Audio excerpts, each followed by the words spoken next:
नमस्कार मित्रों, आज कृष्ण भक्ति शाखा के सर्वश्रेष्ठ कवि सूरदास जी का एक पद लेकर आया हूं। भ्रमर गीत परंपरा के अंतर्गत उद्धव गोपी संवाद के अंतर्गत विभिन्न विश्वविद्यालयों में पाठ्यक्रम में संकलित है। पद बड़ा प्रसिद्ध है। देखियत कालिंदी अतिकारी, कारी नहीं अतिकारी। कालिंदी यमुना का पर्याय है।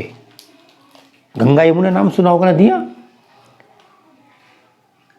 ब्रज में, मथुरा में आसपास यमुना बहती है। उद्धव आए हैं।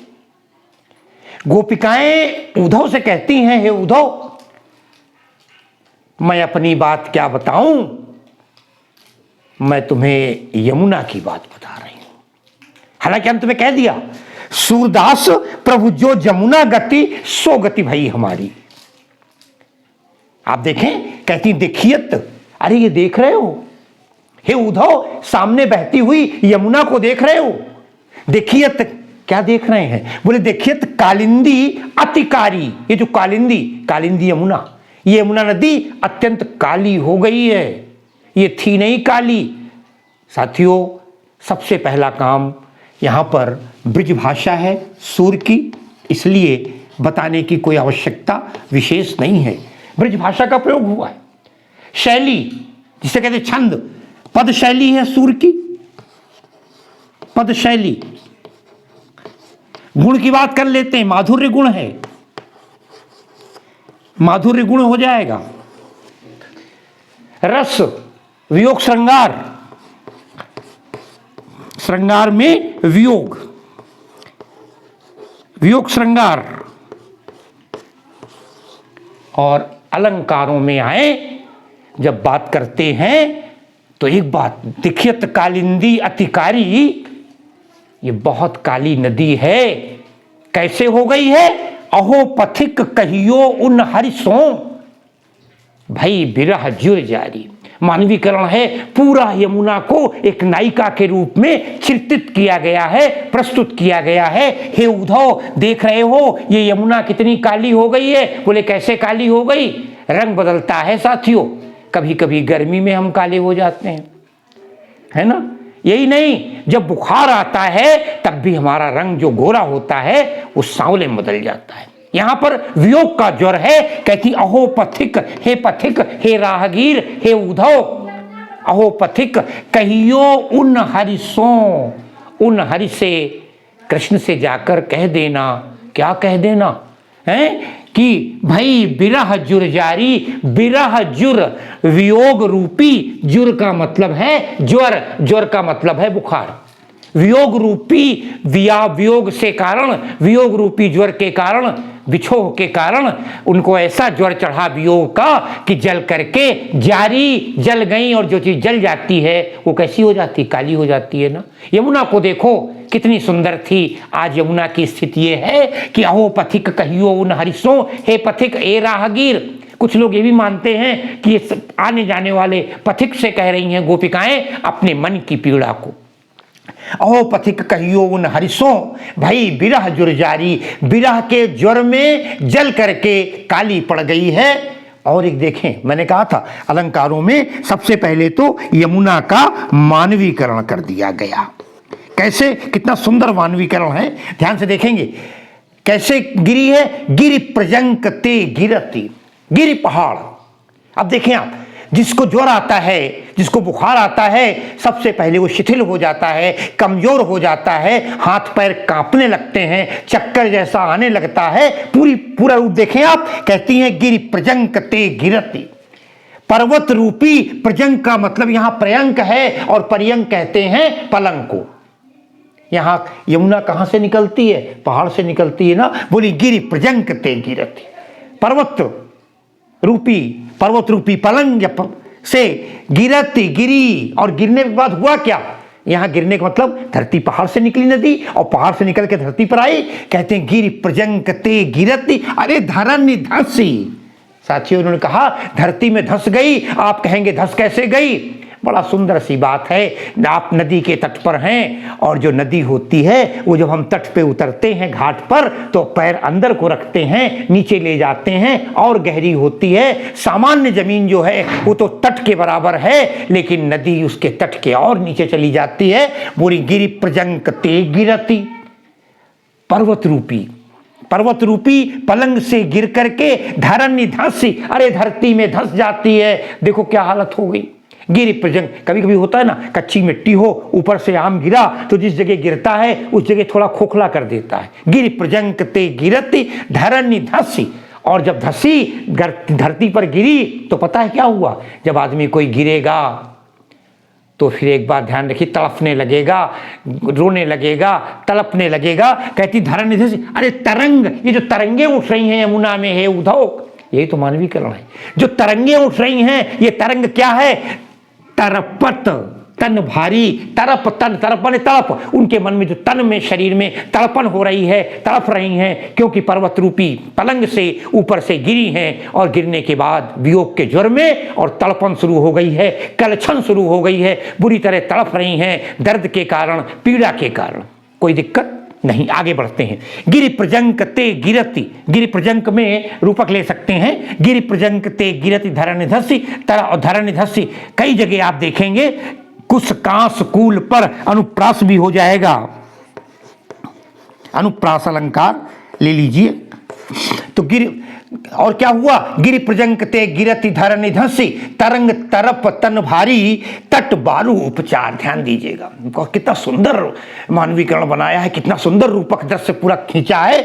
बोलिए तट में जो बालू भरी है ना, यमुना किनारे होती है जो बालू है, अरे ये बालू पता है क्या है? ये चूरन है। अरे भैया उस जमाने में एलोपैथ दवा नहीं थी, होम्योपैथ नहीं था कि मीठी गोली दे दो, या एलोपैथ नहीं था इंजेक्शन लगवा दो, टैबलेट दे दो। उस समय तो वैद्य आयुर्वेद चला करता था। आयुर्वेद में नाना प्रकार की जड़ी बूटियां घिस करके पीस करके चूर्ण बना कर दिया जाता था। कहती तट बालू उपचार, अरे जो तट में विद्यमान बालू है ये इनके उपचार देखभाल के लिए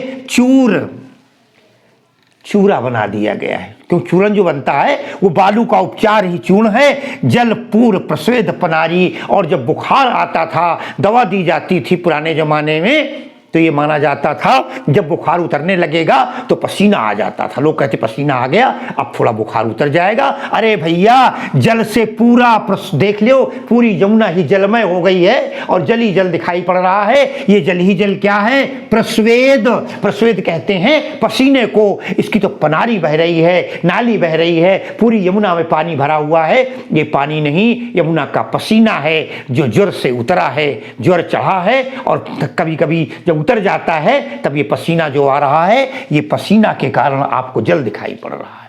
आगे बढ़ें, यहां तो कोई दिक्कत तो नहीं। तट बालू उपचार माने पहली बात,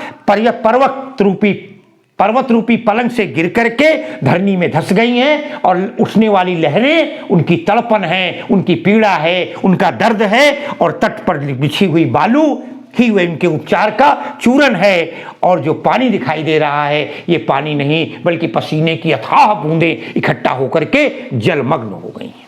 यहां तक कोई दिक्कत नहीं। आगे देखें और क्या होता है। जब आदमी तड़प रहा है, बुखार है, संभल नहीं पा रहा है, तो जानते हो क्या हुआ? अरे विगलित कच अपने बाल बिखेर रखे हैं। कहां गए बाल?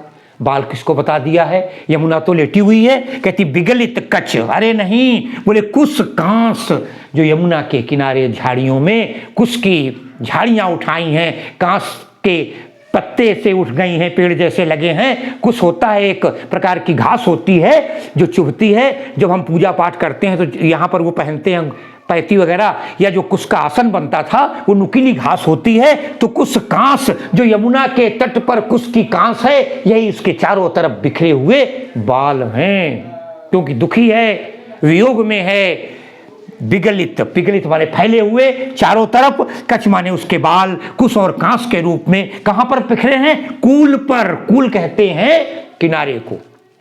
कूल माने ठंडा मत ले लेना।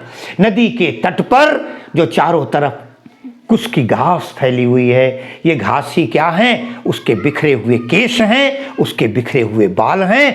और पंख जो कज्जल सारी, स्वाभाविक है, यमुना के तट पर लोग नहा के जाते होंगे, कई जगह कीचड़ बन जाता होगा, कीचड़ पर धूप पड़ती होगी, रंग काला हो जाता होगा। बोली पंख जू, अरे जो ये पंख है, कीचड़ है, यही तो उसकी काले रंग की साड़ी है जो यमुना ने पहन रखी है।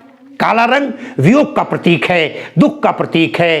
पंख जो कज्जल साड़ी, ये काला काला जो कीचड़ दिखाई दे रहा है, यही इस यमुना की नायिका की साड़ी है। आगे देखती हैं, भौर भ्रमत, भौर, भौर माने भंवर, भंवर कहते हैं। आपने देखा हो कभी कभी नदी में बीच में ऐसे ऐसे एक पत्थर ही डाल दीजिए तो यूं लहरें उठा करती हैं भौरा। वो भौरा पक्षी वाली बात नहीं, भौर कह रही है, भौर भ्रमत। अरे जो कभी कभी बुखार वाले व्यक्ति का अपने आप उठ के खड़ा हो जाए तो लड़खड़ा के गिर पड़ता है, उसे चक्कर आ जाता है। इस यमुना के उठने वाली जो भंवरें हैं, जो इसका गोल गोल लहर बन रही हैं, भौर भ्रमत अति फिरते, अरे चारों तरफ भ्रमित होकर के, क्योंकि मन नहीं लग रहा है, लेटने में बैठने में कभी उठ जाती है। भौर भ्रमत अति फिरत, चारों तरफ, क्योंकि नदी में तमाम जगह लहरें उठा करती हैं, तमाम जगह भौरे बना करते हैं। तो भौर भ्रमति अति फिरत, चारों तरफ भ्रमित, गति उसकी भ्रमित, भ्रमण करके घूम रही है यमुना। कहाँ है कृष्ण, कहाँ है कृष्ण, उनके वियोग के कारण भ्रमित गति। और होता क्या है, अरे दिस दिस, सभी दिशाओं में, चारों दिशाओं में, क्योंकि विशाल यमुना है, हर जगह भौरे बन रहे हैं, हर जगह गोलाइयां बन रही हैं, हर जगह लहरें उठ रही हैं। भौर भ्रमति अति फिरत भ्रमित दिशि गति,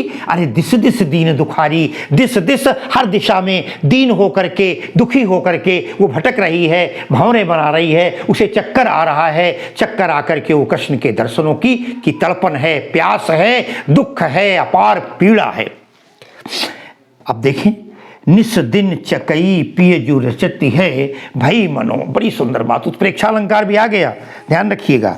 यहाँ उत्प्रेक्षा है, मनो भी लगा हुआ है, और पहली लाइन में स्पष्ट नहीं किया है। निस दिन चकई, अरे जो चक्रवा चकवी पक्षी है, चकवा चकवी होते हैं ना, वो चातक पक्षी क्या प्यू प्यू रटा करता है, तो कहते हैं चकवा चकवी जो है, निस दिन रात दिन जो चकई पक्षी है, पिय प्यू रटती, प्रियतम के रूप में रट रही है। भई मनो अनुहारी, वही मानो इस बात का संकेत दे रही है कि देखो ये यमुना बुला रही है पति को अपने, ये बुला रही है कृष्ण को। भई मनो अनुहारी, ऐसा लगता है मानो यमुना इस चातकी पक्षी के रूप में, चकवी के रूप में स्वयं प्यू कहाँ चातक या चकवी के रूप में, चक्रवाक के रूप में, मनो अनुहारी, उसका अनुहार धारण करके, उसका रूप धारण करके चारों तरफ प्यू की आवाज में रट निकाल रही है। क्योंकि ध्यान रखिएगा, जब बुखार आता है, बहुत तेज ज्वर होता है, तो हम ऊट पटांग बकने लगते हैं, कुछ मुंह से निकलने लगता है। तो यहाँ पर क्या निकल रहा है, अरे ये चकवा और चकवी का चिल्लाना बोलना ही यमुना के प्रतिरूप में है, उसी का अनुसरण कर रही है, उसी का अनुहार है। इतनी तमाम बातें बताती हुई गोपिकाएं कहती हैं, अरे सूरदास प्रभु जो यमुना गति, सूरदास जी वर्णन करते हैं, गोपी कहती है जो यमुना गति, जो यमुना की गति हो गई है, बस यमुना तो ये मान लो एक नदी है, लेकिन सो गति भाई हमारी भी वही हालत है। हम भी तड़फ रही हैं, हम भी तड़फ रही हैं, हम भी पीड़ित हैं, अस्वस्थ हैं, परेशान हैं, दर्शनों की अभिलाषी हैं। ये था सूर का बहुत सुंदर पद, देखियत कालिंदी अतिकारी। धन्यवाद। आज की क्लास को यहीं पर विश्राम और विराम दोनों ही दे रहा हूं। आपको शुभकामनाएं देते हुए अपनी कक्षा को समाप्त करता हूं। धन्यवाद।